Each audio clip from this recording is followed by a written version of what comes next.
Hello fellow stick wielders, Scott here from Amperage Drums.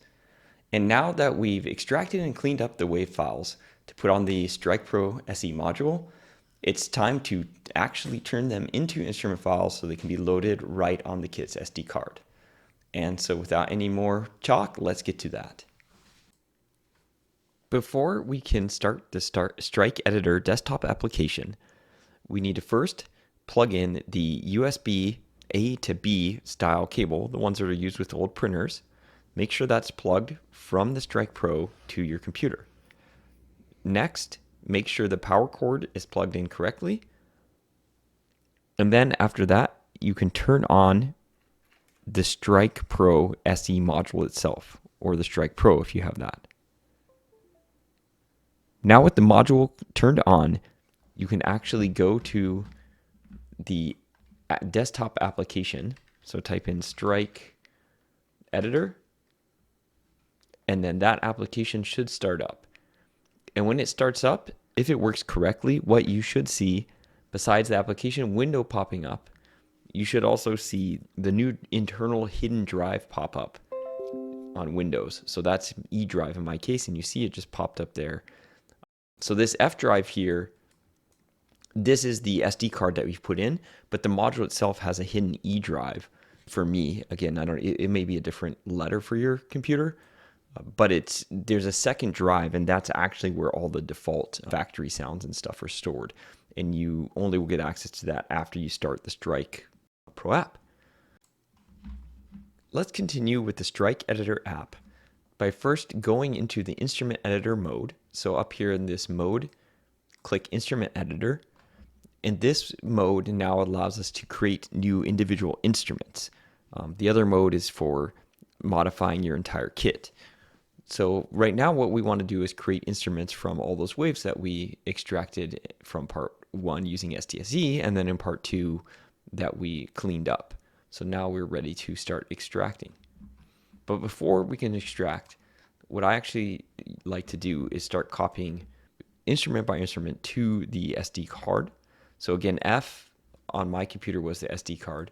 So I usually use this handy feature in Windows. That's why you can see this whole time it's been like half size. If you drag this over, then you can choose your second folder here, F, and now my screen is like the two folders, so transferring stuff between them is pretty easy. So all your individual samples are going to go in the samples folders. I use this naming convention, chinas and splashes, crashes, hi-hats, etc. This is just what the Alesis default uses, so it's what I've gone with. It's now time to copy the trim files from step 2 onto the Strike Pro SD card. That's drive F in my case.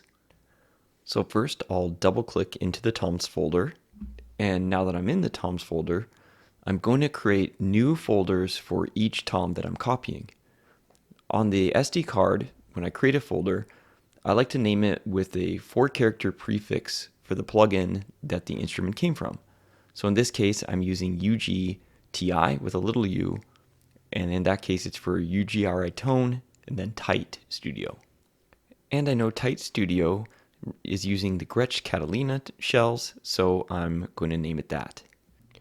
After repeating folder creation for all 5 toms, I will now go into the 8-inch tom folder over on my hard drive on the left side.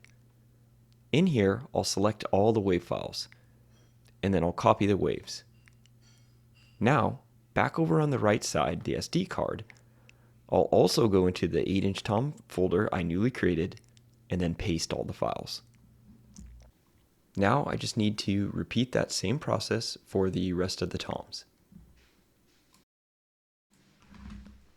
With all the wave files for the toms copied into the appropriate folders, we can now open up this Alesis Strike Editor, and we're back in the instrument mode. And now if we actually go to this user samples, go to toms, we actually can scroll down. It's going to be at the bottom for you because it's U, and it's TI. It should be UGTI. So here we are. You can see these are the new samples we just put on here. And there's the 8. So let's start with the 8, and we can expand it. And now this is where this program can take these individual waves and map it into one instrument. So if we select them all, auto map. Now for toms, I like to do about number 7. and then let's see how that looks. And what we can see here is, see this 93, to me, that doesn't look too right. I think that's far enough away. That should be with its own. You want like 109 to 127, you want the numbers, the velocities to actually fit within that range. So 93 is way outside 109. That means this is not that good of a mapping.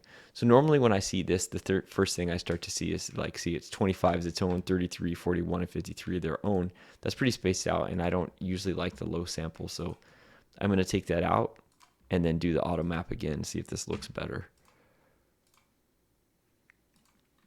Now this is looking a lot better. So see 90, 85 is a little low for that, but that seems a lot more reasonable. Now here is one little thing I noticed that we need to address, and that's that in this 91 to 108 group, which is the second to highest group, we've got 5 samples. And in the highest group, the 109 to 127, there's only 2. And generally, you want, as you go up in groups, you want there to be more or at least the same amount of samples. So for here, we can notice this 117, that's completely outside of this range. It falls into this range. So this is a case where I'm just going to manually put that into this range. So we can just select this 117, press the delete key and say yes. Now go into the 109 to 127 range, and over here we can select this 117 sample and just manually drag it in. And now we have a pretty much ready to be saved off set of multi-velocity samples. So once you have a velocity range which is matching, in other words, 117 to 127 is kind of within this range, and it's at least the first 3 have more than 1. Once you have that kind of situation, you can just save this instrument. So let's do save as here. We do want to save on, it's my F drive. It's going to be whatever you named your SD card. You want to save it under instruments. In this case, it's I have the toms. And then this is where, again, I'll use my naming convention of the plugin this came from. So this is UG, this is TI because this is the tight studio, not the total studio. So UG TI. Word of advice, you want this name pretty small because the UX for this on the actual device is doesn't give you much real estate. So it gets cut off and it's frustrating to read. So I recommend trying to keep this name pretty short. So I maybe call it a Gretsch Catalina, like that, and the size is the 8, like that. And that's it. So now that instrument, you can actually pull that up and assign it to any of your pads and use it as an instrument and see how it sounds. So the process I just showed for this tom works pretty much the same way for every other instrument, save for the hi-hats.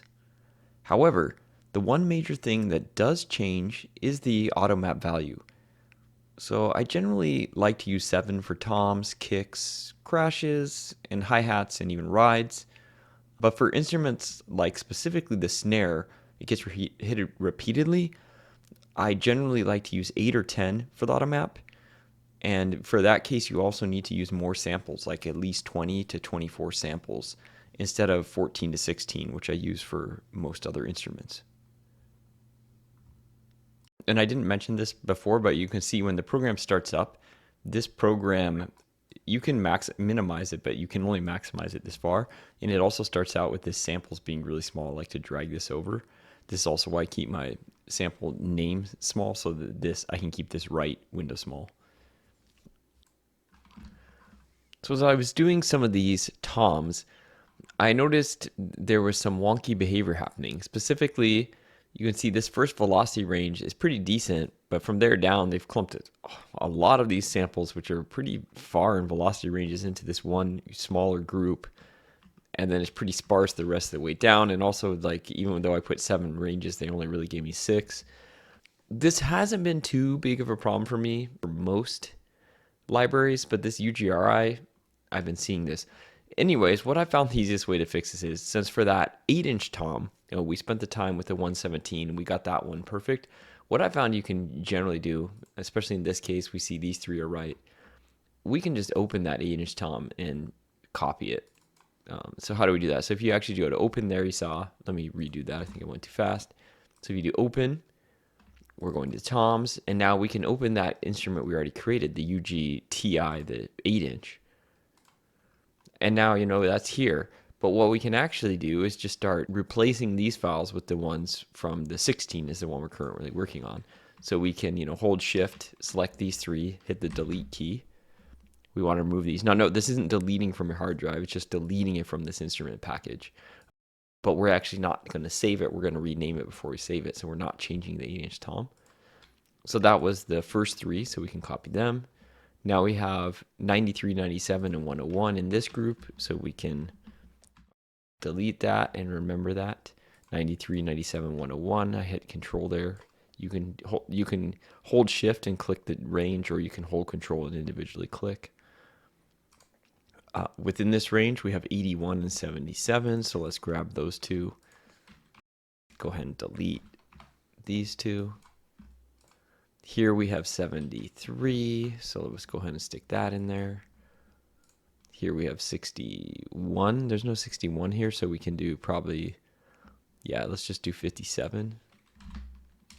That should be fine. When we get to this low velocities, you rarely play this unless maybe you're a jazz drummer. If you're me, you don't play these much. So it doesn't matter too much. 53 and 41. And then there should be 33.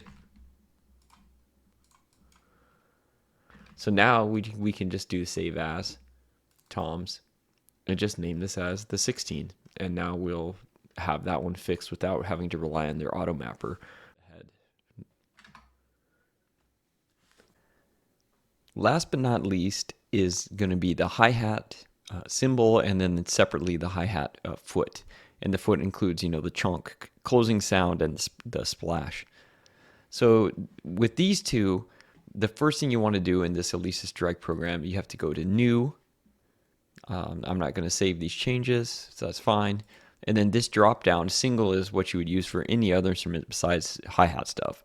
So we're going to do a hi-hat cymbal right now, the most complicated thing. And here you can see when you create a new hi-hat cymbal, over here on the left, you get this extra hi-hat jazz stuff. And this actually gives you a semi-open 3, 2, 1 in a closed position. So any hi-hat has to at least have 3 groups. And for the UGRI tone, that's exactly what we get, is 3 groups. For EZ3, you actually have 2 semi-opens, which is a lot better. So you can actually click this and create one. In a bit, I'll open one I've already done with EZ3 to show you that. But for now, we're going to actually be using only 3 zones because that's what UGRI supports. So for a hi-hat that had a range of 4, and I actually opened the actual ones Alesis created, and they had 4, and these were the values they were using. So 0 to 50, 51 to 76, and this semi-open 2 was 77 to 126, and then closed is just 127. So I've never done one with 3, but I'm going to just assume that this semi-open, the only semi-open we have, can cover that whole range. So I'm going to put 126 here and let close still just be 127, 127, and let open still be 50. I'll play with this if I find that the semi-open sound is like taking way too much of the range. I may, increase this from 50 to like 70 and then 71 to 126. But for now, I think I'm going to leave it like this, and I can play with it, and I'll report back in the last video what I ended up using. So assuming that's correct, let's continue on and build this. So building a hi-hat, once you've got this part set up, it's really just 3 independent velocity range. So you click open, and now we have to do all the open samples. So like we can go, I think I'm in my toms right now. Yeah, so let's go to our hi-hats, and we have not copied it. So let me copy that over real quick, stop the video, and I'll restart. With the samples completely copied over, we can concentrate on the 14-inch mantle. We'll do that one, and then I'll do the 16-inch off screen. So with the 14, with the open selected, we can now go to the open, which is the open 3, means the most fully open. And we basically now are just going to do that as its own instrument. So we can do as we normally do, just select all these, do auto map, start with about 7, see what that looks like. And actually that looks, it's already looking pretty good. So here we go up to 89, we start at 73. Yeah, this is already pretty good. I think here we can get rid of a sample. Just randomly select one. 3 is fine. 1, we can get 1 there. That's fine. Cool. And that looks pretty good already because these are within range. It's about the right spread. They're in order. That looks great. But we're not done because this is a hi-hat. So that was just the open. So of course now we have to do the semi-open 3, which in this case is our only semi-open. Again, like EZ3 and most of the good libraries have at least 2 layers of semi-open, but this UGRI tone only has the open, semi-open, and close. So let's do semi-open now. So we have it selected here down in the left corner. You see where my mouse is. And then now we can do the open 2, which is semi-open, and then do the same thing. We just treat this like a separate instrument. So we do auto map.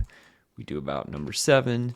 Hopefully we also get lucky and it just comes out really nicely. This one is not quite as nice. So let's try something. Let's get rid of 101 as a sample since we saw that was kind of clumping in the wrong way. Let's auto map that to 7. We still have 97 is getting clumped here, which we don't want. So we delete it. Now we have here 81 to 89. Where is it putting 93 then? Is somewhere in a weird spot here with 73. We don't want that. 93 should be with this. So 73, like, could be probably nice to put 77 with that. This is where there's kind of an issue because 77 is its own group now. So this is a case where I think I'm going to actually remap. And so we had already gotten rid of 101. I think I'm also going to get rid of 77 because they put that in its own group. That's a little odd. So let's try this again.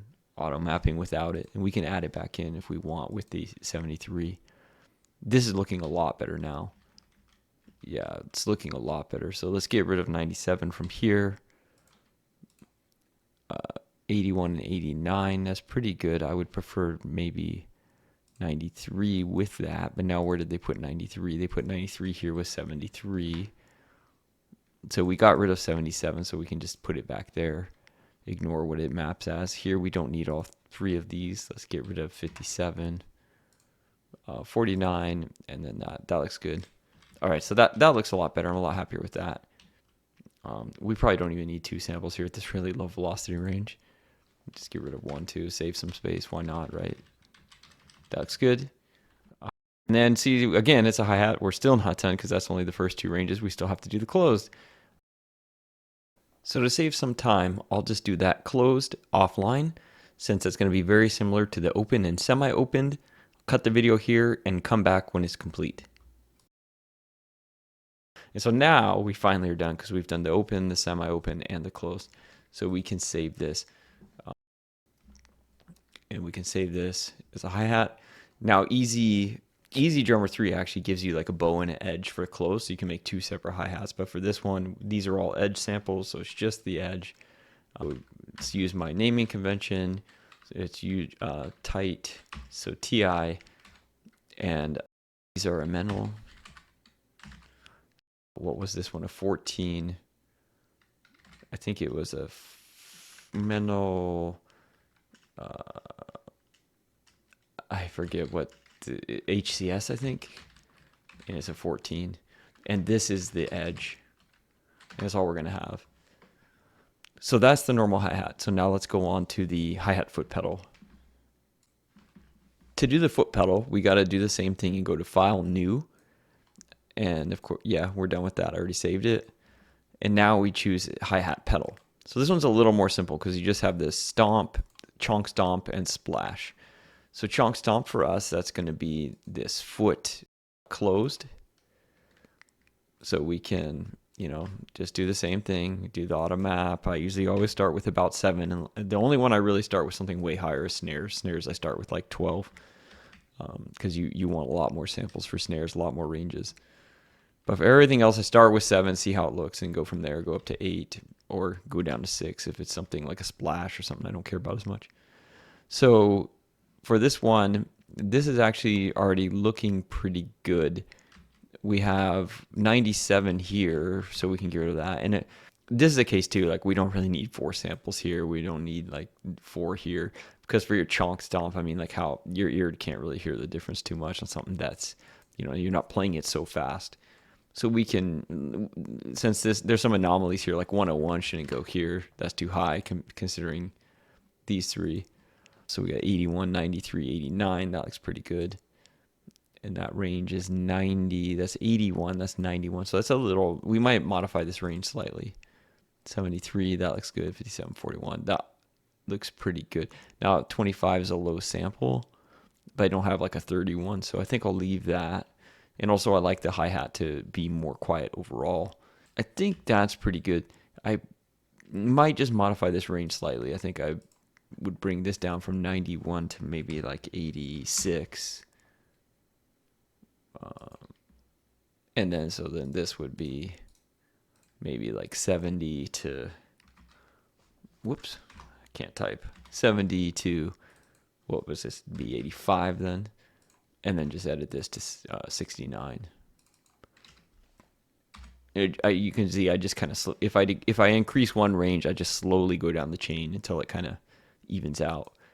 Yeah, I think that's a little more accurate. Honestly, that small difference, maybe you can't even hear it, but just for my head, I like the actual velocities to match until about like here, and then it's fine that this is a lot higher number than this if it is, but even right now they all completely work out. They're all pretty much within range. So that's good. And now splash. So we've done the chonk stomp, that's its own instrument. Splash is basically its own instrument. As you can see, the UGR tone, actually, they don't provide you a splash sound at all.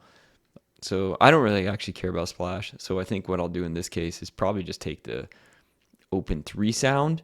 But since splashes aren't very hard, I think I'll actually do, this is a trial, so I'll let you know if this works out. But what I'm going to try is just taking maybe up to like 97 only or something like that. That will give us like sounds that aren't as hard, that are kind of like the open sounds. I think that's kind of what a splash ends up sounding like. This looks good. And the ranges aren't going to match here because you see my highest one is 97. So this is all an experiment, but this actually looks pretty good to me. I don't think I need all 3. I think 3 samples here is enough too. So let's get rid of 85 and let's get rid of 69. There. Yeah, cool. So I'm going to try that. I mean, I don't really use the splash too often.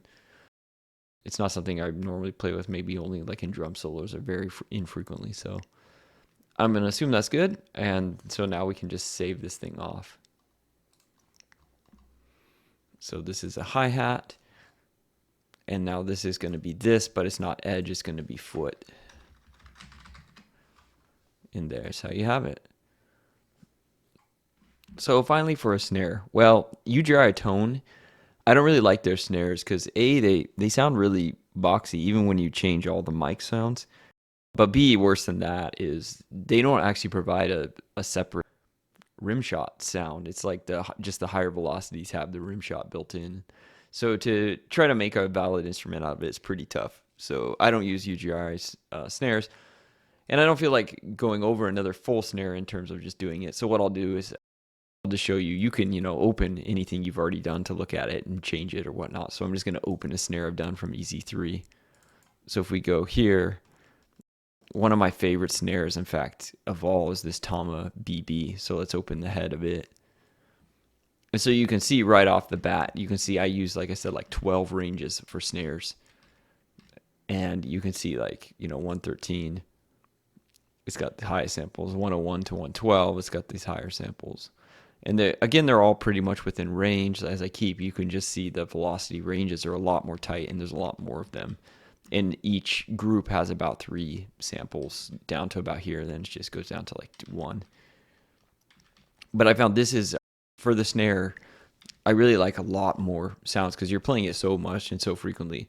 But yeah, I just wanted to show you this to show you that the snare is the one exception to the like 7 to 8 kind of golden rule that I use with this auto map. This auto map with snares, I start with like 10 to 12. 2, 3, 4, 5, 6, 7, 8, 9, 10. I end up with 10 here. I actually start with auto mapping like 10 between like 12 and 11, and sometimes the auto gives me 10, whatnot. But yeah, so just when you're doing a snare, you'll have a lot more samples. Select them all. Start with auto map of like 12, see how it looks, and go from there. Go down to 11 or 10. You want at least 10 ranges. And for sample wise, for a snare, that's going to end up being closer to like 24 individual samples. Every other instrument is like, like toms are like 14 to 16, and then like splashes, like you can even get away with like 12. Same with like if you have a cowbell or something you're doing, I'm sure you can do 10 or 12 samples. So yeah, I believe that hopefully should help with how to use the Strike program to create the individual instrument files from the waves.